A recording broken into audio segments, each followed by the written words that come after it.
used to think the most dangerous place to fall in love is a kitchen. There are knives, yes, and honest light, and the ritual of doing things together that makes bad ideas feel like teamwork. Turns out kitchens are nothing compared to offices with soft lamps and a box of tissues on every flat surface. A kitchen lets you see the mess. A therapist's office is designed to hide it. I'm Ethan, 33, product manager in Chicago, which means I spend my days convincing engineers and executives that their ideas are identical and both of them are right. I believe in timelines, retros, and keeping receipts. My wife Mara is a copywriter who can make 12 soap sound like it will save your marriage. We met at the Vic during an indie show where the singer played the same 3 chords until everyone decided they were hymns. She bumped my shoulder, apologized, laughed, and asked if I wanted to be tall and useful and get us 2 beers. I was neither tall nor useful, but I came back with the beers and she kissed my cheek to test out a future. We did the thing. 3 years of dating, one move to a 1-bed in Lakeview with a kitchen you could describe as commendable for a submarine, a wedding at a converted warehouse with ferns, vows that referenced inside jokes, and a honeymoon where we decided "we" was the easiest word in the language. We fought like people who think conflict is a surprise guest, not part of a lease. Then the world shifted, offices dissolved into couches, and our apartment became an argument about whose Zoom was more important. Mara's clients wanted pandemic optimism without numbers. My roadmap wanted everything yesterday. We were fine until we weren't. Couples therapy started as a gift, Mara's idea. If we do it while it's small, it won't get big, she said, which is true of fires and lies and nothing else. Our insurance directory coughed up a list of names. I did my spreadsheet thing, credentials, availability, modality like I understood the word, and we landed on a man on the edge of mid-40s with a diffident smile, Dr. Rowan Sutter, LMFT. The headshot was all cardigan and corner lamp. His website used words like attunement and repair. He took our plan. He had a portal. He had Sunday afternoon slots. The first session was a dance where nobody knew who picked the song. He asked us to talk about how we fight. Mara said, "He turns into a spreadsheet," and smiled at me as if translating a flaw into a quirk could be an act of love. I said, "She makes everything a story with a villain and a moral," and I meant it as an observation, and it came out like a wound. He nodded. He reflected. He gave us handouts with circles and arrows. EFT, he called it, emotionally focused therapy. We were supposed to learn our negative cycle, the looping choreography where I withdraw and she pursues and we both bury the part where we're scared. Rowan was very good at making Mara feel seen. That's not a complaint, that's the job. But there is a kind of seeing that feels like a spotlight and a kind that feels like a hand on your shoulder, and I started to wonder which one we were getting. He'd say, "Mara, when he goes to numbers, what happens in your body?" And she'd talk about her chest getting tight and her dad never listening and how budget meetings feel like winter. He'd say, "Ethan, can you slow down and reach for her?" And I'd do a sentence like I was trying to pass a test. "I hear you. I want us." Sometimes it helped. Sometimes I felt like a man paying to be given a script. Boundaries at the start were clear. We signed an intake that said no social media, no outside contact except scheduling, no secrets. If one person tells him something the other should know, he either gets permission to share or doesn't hold it. He used the portal diligently. He sent homework PDFs. He billed insurance under 900-847 family therapy with patient present, which meant I showed up even when I wished I didn't. Somewhere in month 3, the room tilted. Mara's individual check-ins started lingering past the hour. "He's got a cancellation," she'd text. "He asked if I wanted to unpack something from work." She'd come home luminous and tired, the way you look after a cry you wanted to have. He suggested a weekend intensive. He called it a deep dive. He said sometimes partners can't get to the thing in 50 minutes. He recommended Mara do the first day solo so she can find words without worrying she's hurting you. He looked at me in that slow clinician way and asked if I could be generous.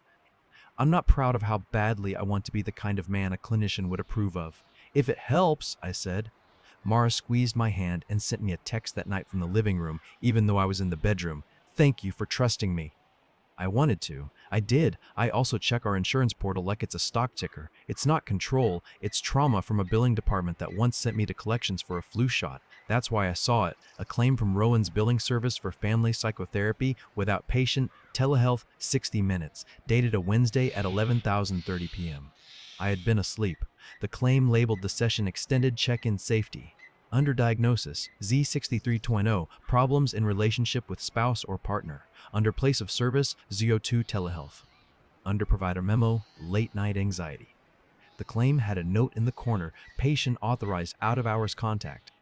I told myself this was a good thing, that my wife was anxious and reached out and our therapist responded and the world had served us.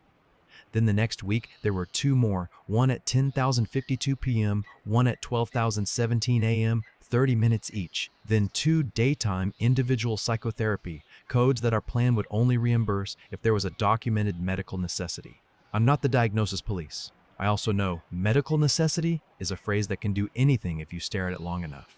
I asked Mara softly, "How are your check-ins going? Are you sleeping after?" She smiled like a person whose secret is a pet. "He's very helpful," she said. "He told me a lot of what you call logics is actually a shame shield. Isn't that wild? Like when you're calm, it's because you're avoiding feeling anything." "That tracks," I said, "because I am a recovering emotional adult, and sometimes you clap for your own indictment." He also said, "You might not be safe to process certain things with," she added, casual as weather, "that I should get strong by myself before I try to lift with you." "Did he use the word safe?" I asked. "Don't get lawyery," she said, and kissed me like punctuation. Rowan started texting from his personal number instead of the portal. I only knew because a scheduling ping came through while she was in the shower and I set her phone on the vanity, crisis line open tonight. "Might text you at 11 if you're spinning." The name at the top was Rowan Therapy. The photo was not his headshot, it was a lighthouse. "We had a small fight about towels that wasn't about towels." She said, "I have a tone." I said towel fighting is a symbiont that grows on two people who aren't sleeping. We both apologized the next day because we're not monsters. She asked Rowan for an emergency add-on. She came back smelling like his office. Lavender, tea, rules. I went looking for reasons to trust. I found an actual rule book. The American Association for Marriage and Family Therapy has a code of ethics. Therapists should not text for therapy. They should keep contact clinically necessary and documented. They should not accept gifts. They should avoid dual relationships. They should not have sexual relationships with a client or former client for at least 2 years, and never if there's any potential harm. I wasn't in the neighborhood of that worst thing. I was collecting policies the way civilians collect charms. The weekend intensive landed on the calendar with the gravity of a wedding. Saturday, 9 to 4. "It's at his office," she said. "He has a bigger room for intensives. He asked me to come for the last hour Sunday for repair." The plan felt surgical. I said yes. I made pancakes the morning of like a man sending a soldier to the front with carbs. Mara kissed me like I was a blessing and left with a tote bag and a sweater you can cry into. An hour later, while cleaning up the sink because anger makes me domestic, my phone pinged with a spam warning on a call from our insurer's fraud department. I let it go to voicemail. Then I listened. The voice was that cheerful flat of people who are paid to be careful. "We've noticed a pattern of out-of-network telehealth services billed to your account outside standard hours. If you have a moment, please confirm whether these services were rendered." I called back. The rep read dates. I said yes to all except one that landed on a night when Mara was sitting on the floor next to me, assembling an IKEA shelf and cursing capitalism. I corrected that one. The rep sounded relieved and tired. "We're seeing an uptick in boundary testing," she said, careful as a surgeon. "Just make sure any emergency use is clinically indicated." When Mara got home, she looked like a person who had survived a storm. She also looked like a person who had discovered she enjoys storms if she gets to name them. "It was intense," she said, half laughing. "We did an exercise about my inner ledger. You keep one, I keep one, and mine is full of debt." "Debt you owe me?" I asked, aiming for curiosity and landing on something with a small, sharp edge. "Debt I owe myself," she said. "Debt I keep using you to collect." Saturday night, her phone hummed as she fell asleep. "Proud of you. Remember the safe word if dreams go hot? Put your feet on the floor. Text if you need anchor." It was Rowan. He was texting at 12:43 a.m. I watched the dots. He added, "Sending the song." At 1 in the morning, I heard the opening bars of Holocene, barely audible from her phone. Bon Iver, the song we danced to in our kitchen when we were 27 and believed in crockpots like they could make us older and kinder. I lay in the dark and thought, a therapist with good taste is still a therapist. Sunday morning, I woke up petty and did nothing with it. I went for a run and practiced saying, "I need more time," because that's how you win in those rooms. You don't argue the premise, you ask for a different tempo. I showered. I put on a shirt that makes me look employed. At 3, I parked 2 blocks from his office in a building that used to be a dental practice because all therapy offices are either ex-dentists or ex-lawyers. I sat in the car and breathed until I could hear my breath and not the radio in my chest screaming, "Drive away." Rowan's office had plants that looked hydrated and a bookshelf of titles I'd expect, and 2 I didn't. A cookbook and a book of poetry by Mary Oliver. The door to the bigger room was closed. A white noise machine hissed. I checked in with the assistant like I was at a salon. "They're finishing," she whispered, conspiratorial. "Would you like tea?" I declined and stared at the carpet pattern until it looked like pixels. Then his door opened and Mara stepped out, face flushed, eyes swollen in that good cry way, shoulders looser than I'd seen in months. Rowan stood behind her with his therapist smile on, the one with no teeth. "Ready to repair," he said, warm. His hand was on her upper back. He removed it when he saw me see it. We sat. He framed the hour. "We're going to practice reflecting needs, offering reach, and anchoring safety," he said, words like a manual. He asked Mara to speak first. She did. She said, "My calm makes her feel like she's doing feelings wrong." She said, "My kindness sometimes feels like a trap set by a judge who grades on a curve." She said she misses the version of me who wasn't afraid to be foolish. Then Rowan turned to me, head slightly tilted. "This body language reads as curious. When you hear that," he said, "what happens inside?" "I feel accused of my best parts," I said, and immediately hated the way it sounded. "I want to be less excellent," I corrected. "I want to put the spreadsheet down." We did the exercise. It felt like 2 people who used to love swinging on a porch while a third person told us which way to sway. It worked a little. I left hopeful, adjacent. In the car, Mara squeezed my thigh and said, "You did good," and I pretended that sentence doesn't make me 7 years old. For 3 weeks, it got better. Fights lasted 19 minutes, not 4 hours. She put her phone down only 8. I stopped grading our relationship like a quarterly business review. I told a friend at lunch, "Therapy is working," and wiggled my hand the way you do when you want good things to be humble. Then I found the Venmo. Rowan had given us a rate sheet at intake. 175 per session, bill insurance first, collect copays via portal, cancellation fees apply. That's why I didn't recognize the 75 Venmo request to Mara S.A. first name and initial handle. The note read, "Sat add-on song," a heart. Another request 3 days later, 45 late night anchor. Another, 20 T-spill. Cash clients, okay. Sliding scale, okay. A therapist privately charging for a song. He texted my wife as a therapeutic intervention at 1 in the morning. No, in a way that made my hands do that cold thing. I didn't want to be the man who snoops. I also didn't want to be the man who pretends not to see a fire because he's scared of looking like the guy who calls 911 for smoke. I opened Mara's laptop with the same reverence you use for a passport. She had the Messages app open because she trusts me, and I'm not writing this to win an award for ethics. The thread with Rowan was pinned. Top. A lighthouse. Scrolling through your wife's text with your therapist is a bit like opening a trunk and finding your favorite sweater in pieces. There were the expected things, reminders to breathe, summaries of sessions, "I'm proud you stayed, try the body scan." There were also things that made my mouth dry, "I miss your voice when the room goes quiet." You don't have to be small here. A photo at 10:14 p.m. of Mara's hand on her own chest with the caption, "Found it." He'd replied with a voice memo, his voice low, intimate. "There you go, right there, stay." Further down, older. The first weekend of the intensive. "We probably shouldn't be texting like this," he'd written. "The rule is no therapy by text." Then, "But rules like to be flexible when a nervous system is learning trust." I kept scrolling. A meme about attachment styles. A link to a playlist titled Anchor. A selfie from Mara in his office, eyes wet, my sweater on her shoulders. The caption, "He says I'm brave." He'd replied, "You're more than brave." My first instinct was to print it all and walk into a licensing board office like a man delivering a head on a platter. My second was to torch the world. I did neither. I took screenshots. I put them in a folder named Lighthouses because I am petty when I'm scared. Then I did the thing I'm good at. I looked for paper. The portal had an audit log if you knew where to click. The place where EHRs keep a diary of who touched what and when. Rowan had opened our chart 72 times in the last month, which is fine if you were billing the time or doing care.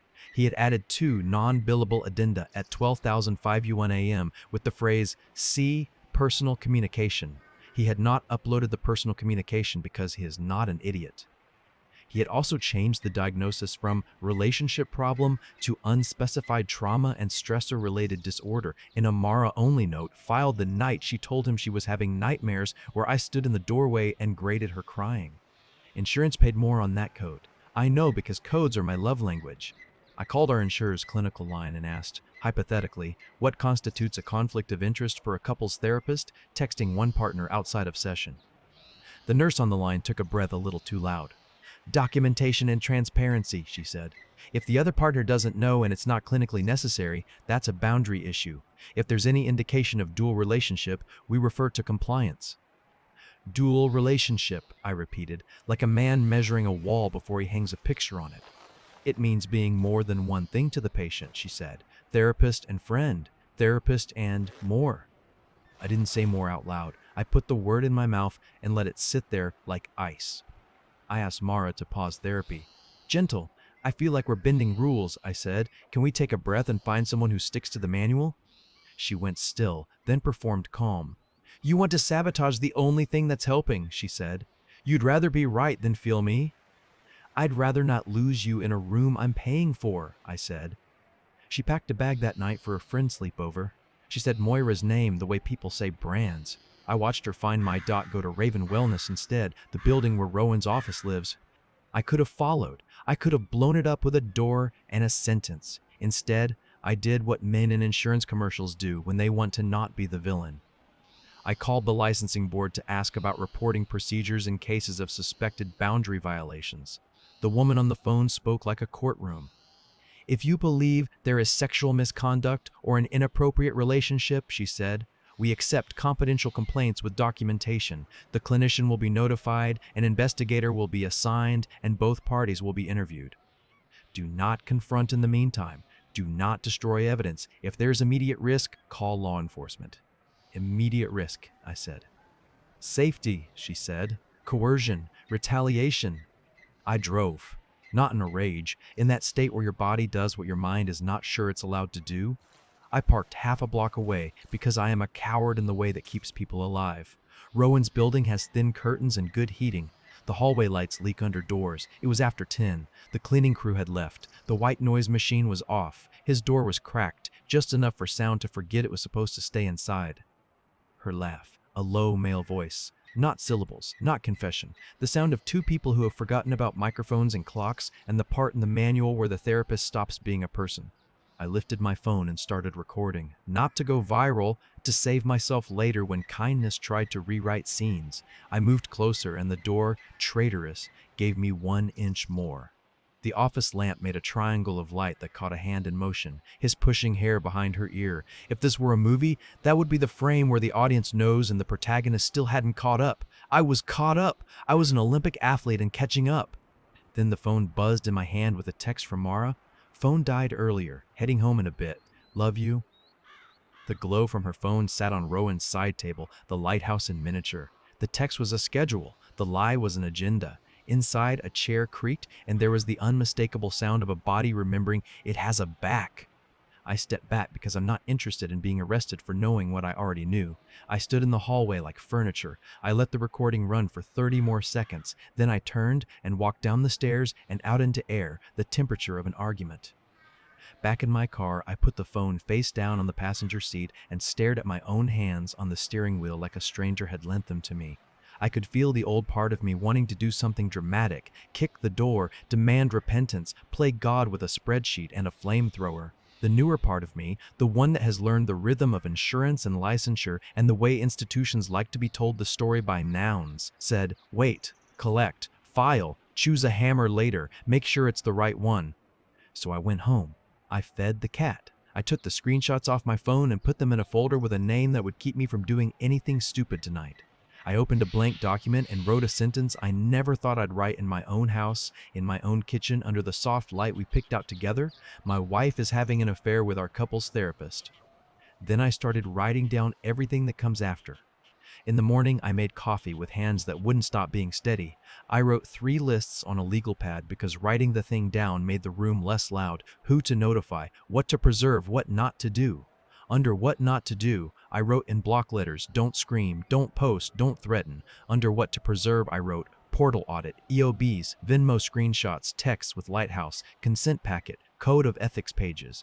Under who to notify, I wrote, Insurer SIU, Licensing Board, Practice Clinical Director, RHREAMFT Ethics Committee. Then I put the pad in the folder named Lighthouses because pettiness is still a muscle even when you're trying to be holy.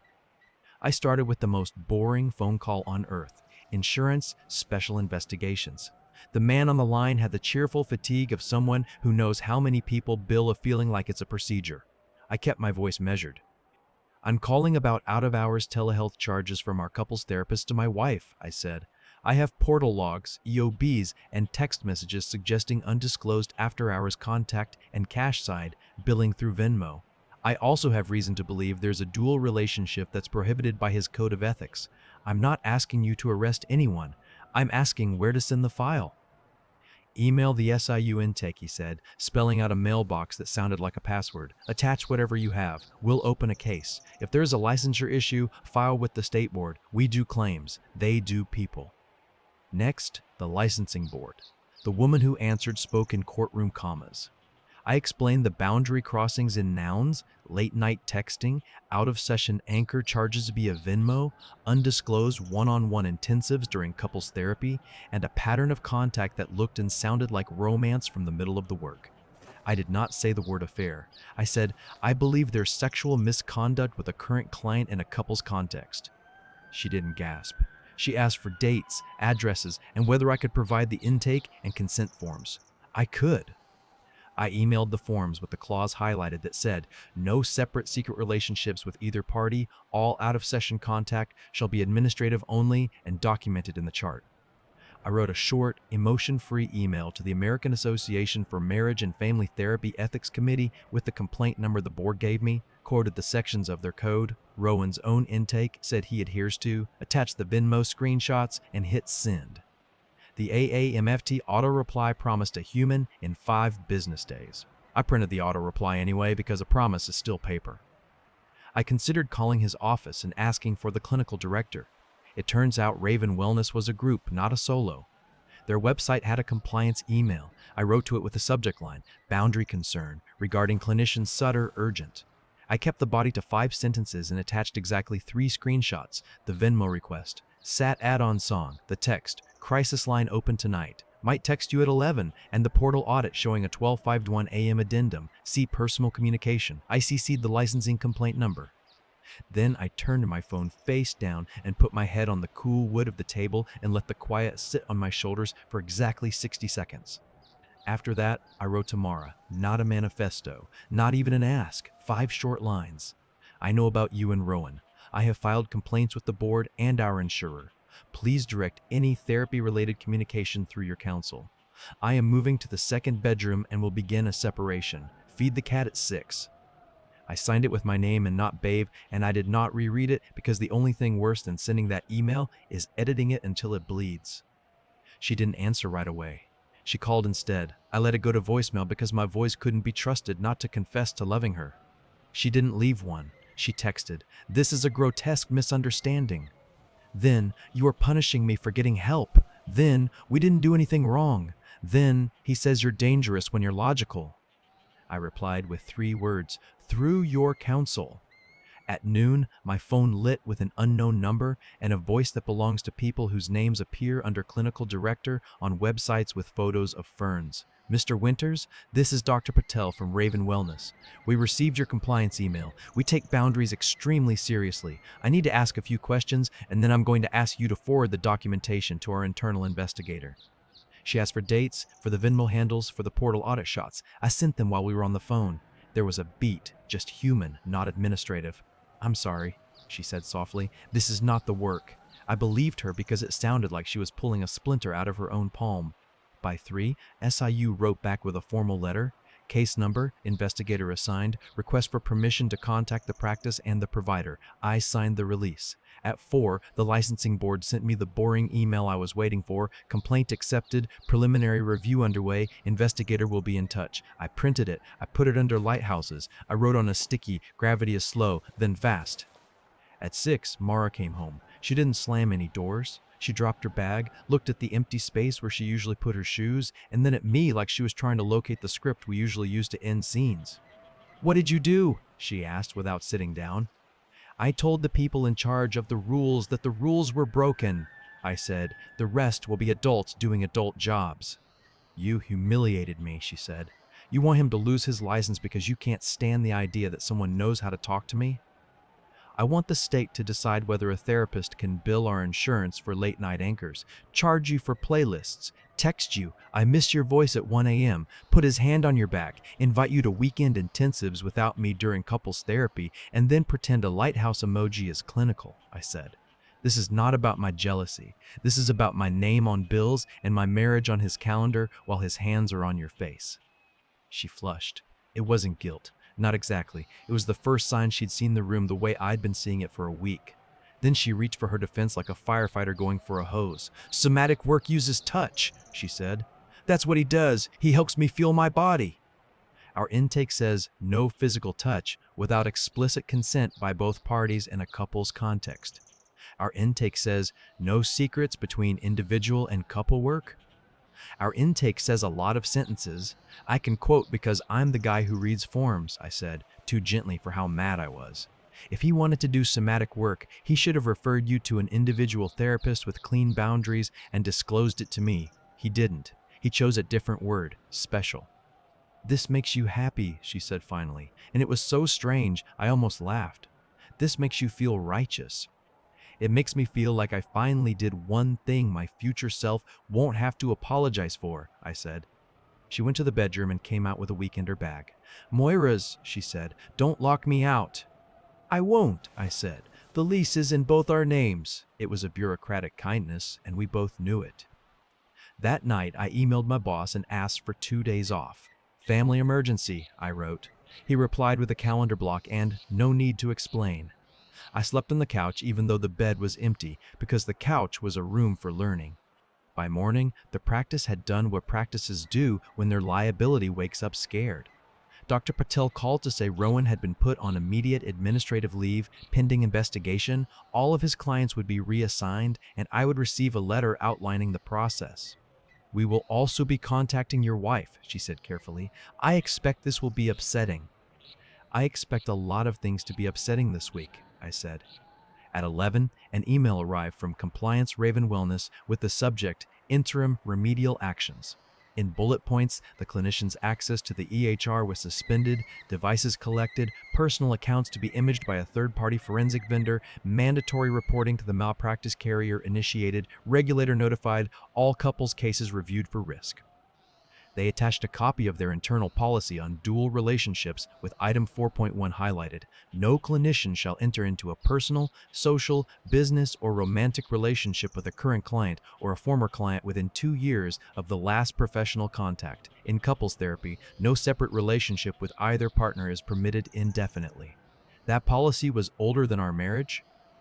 Rowan texted me from a number I didn't recognize because he knew the lighthouse would get blocked. "We need to talk man to man," he wrote. "You're hurting her to hurt me. She came to me broken and I gave her back to herself. Don't punish her because your ego can't share air." I did not reply. I forwarded the text to the board and the practice. 10 minutes later, Dr. Patel wrote, "We have advised him that further contact with you or your spouse will be considered retaliation and a violation of interim orders." I printed that too. Mara's lawyer, whose number I recognized from her demand letters to brands that paid net 90, wrote me a different kind of note. Nasty, performative, threatening to countersue for defamation, claiming I'd mischaracterized therapeutic interventions and had an obsessive need to control my wife's healing. Cavish, yes, immigration. Cavish. He knew a family lawyer on the floor below referred me to a malpractice attorney named Tess, whose emails are knives with corks on the tips. Tess wrote back, "Please forward counsel's threatening message to the board investigator as possible witness intimidation. Also, save everything. We're not suing today, we're letting regulators work. Later, we'll discuss a civil demand under 740 ILCS 110, Mental Health and Developmental Disabilities Confidentiality Act, plus common law negligence." The board investigator arrived on a Thursday afternoon with the pallor of a man who had seen too many emails with hearts in the subject line. He took my statement in my kitchen, accepted a carefully curated packet, and asked permission to image my phone. "We'll get warrants for his," he said. "We'll also subpoena the practice for EHR access logs and messaging records. Your insurer has already put a hold on recent claims." "How long?" I asked, even though I know better than to ask time to behave. "Months," he said. "It goes slow, then it goes all at once." It went slow.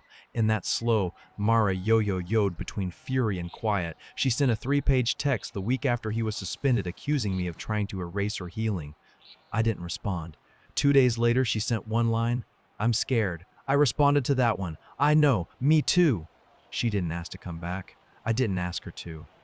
Friends pick sides. The ones who love drama asked for screenshots. I didn't send any. The ones who loved me brought tacos and sat on the floor and watched basketball. Like that could teach a person about faithfulness. My mother mailed me a card with a recipe for chicken soup and a note that read, "I'm angry for you so you don't have to be angry all the time." My sister sent me a playlist with angry girl songs and then crossed it out with a second playlist labeled Dishes and Sleep. I tried a new therapist, someone in Oak Park who runs her practice like a small country. I told her, day one, that I needed a room where I was not a syllabus. She nodded and never once used the word attunement like a spell. We talked about how betrayal lands in the body like a car alarm you can't find. We talked about how to avoid making my life a civics lesson. We talked about forgiveness as a math problem with a variable that might never resolve, and that could be okay. Then the fast part.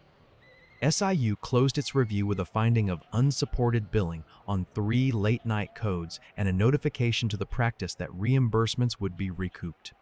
The practice's malpractice carrier sent me a letter saying they'd accepted the claim and would be willing to discuss settlement if the board found violations. The board sent a certified envelope, summary suspension notice, emergency. It laid out allegations, boundary violations, sexual misconduct with a current client, failure to maintain proper records, deception in billing. It suspended Rowan's license pending a full hearing.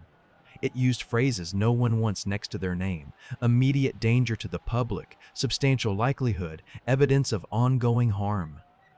Mara called me that night, crying so hard I thought she was sick. "He says it's all a misunderstanding," she said, "that they're Puritans, that the board hates somatic work." "The board knows how to read Venmo," I said. "They know the difference between a body scan and a slow song at 1 in the morning." She sobbed. "He says he loves me," she said, like she was handing me something heavy she'd been carrying too long. "I believe he likes what loving you did for the part of him that wants to be a hero," I said. "I also believe he liked getting paid twice." Silence. Then, softly, a question I had been both expecting and dreading because of what it says about the human brain. "Do you think we could still fix us?" she asked. "Not with him in the story," I said. "Not with this version of the past." We filed for divorce the next week. It felt like closing books at the end of a long day, stacking, straightening, knowing some will never be opened again. Our settlement was so boring, a judge signed it without looking up. No children, no house. She paid half the therapy bills that insurance clawed back. He paid the other half through his carrier. Her lawyer tried to keep the letter off paper. Tess insisted on paper. The judge agreed. An order with words in it is what saves strangers later. The hearing on his license happened on a snowy Wednesday when the city sounds woolly. I didn't have to go. I went anyway. It wasn't public, but I got a seat because I am, in their files, a victim. He sat at a table with counsel in a tie that wanted to apologize for itself. Dr. Patel testified about policies about complaints from other couples that had surfaced when they reviewed his cases. The SIU investigator testified about EOBs that looked like midnight and about Venmo notes with hearts. Mara testified by Zoom from a sublet that had plants she was keeping alive. She cried, and even then she told the truth, which is a mercy I will always respect. "I thought he was the only person who could hear me," she said. "I liked it when he broke the rules for me. I didn't notice that meant he could break them for anyone." Rowan tried to say the words that sometimes work: consensual, adult, mutual, clinical innovation. The board chair, a woman with gray hair cut like a decision, asked one question that pulled all the oxygen out of his theory.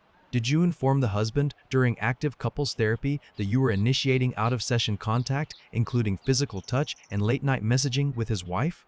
"No," he said. "Did you document the nature of that touch and messaging in the chart?" she asked.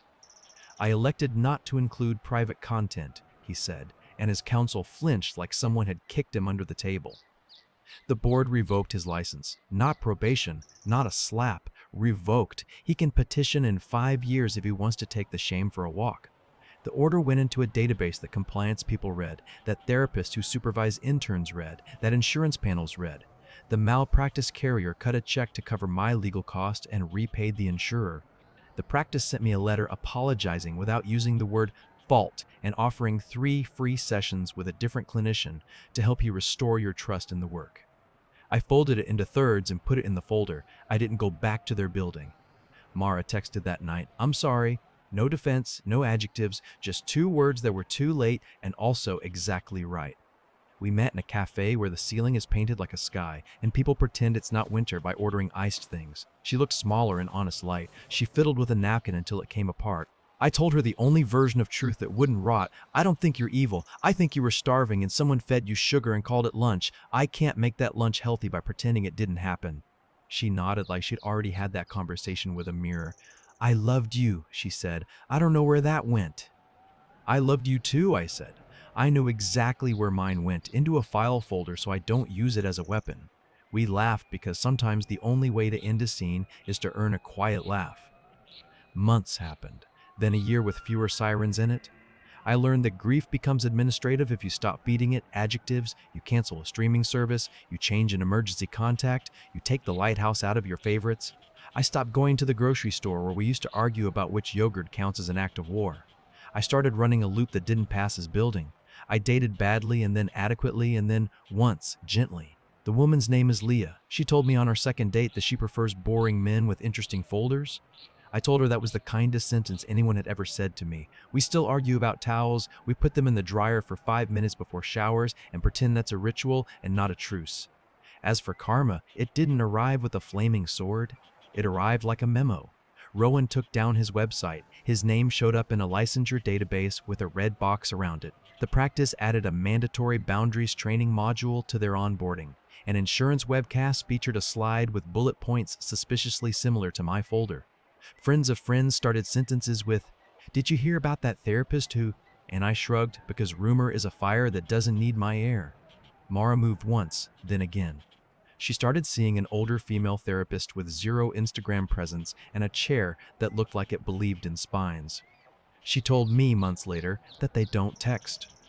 "She makes me sit with how much I hate that," she said, "and then she makes me do it anyway." That sounded like healing in a language I can respect. Here's what I took from the wreckage and folded into something I can carry. Love isn't exempt from paperwork, and paperwork isn't the enemy of love. Sometimes the kindest thing you can do for a story that's gone wrong is to hand it to people who don't care how pretty the characters are. Sometimes justice is a database entry and a paid invoice for your lawyer and a song you delete because it was never a treatment, it was a trick. Tell me your take. Would you have confronted them in the doorway and gone scorched earth, or filed the complaints, gone quiet, and let adults in bad suits do their slow, boring magic? Would you have tried to repair with a brand new therapist, or ended it like I did and refused to let a lighthouse emoji rewrite your vows? Drop your thoughts in the comments. If this one kept you listening, hit like so. It finds the next person staring at a Venmo request from their therapist at 1 a.m. and wondering if they're crazy.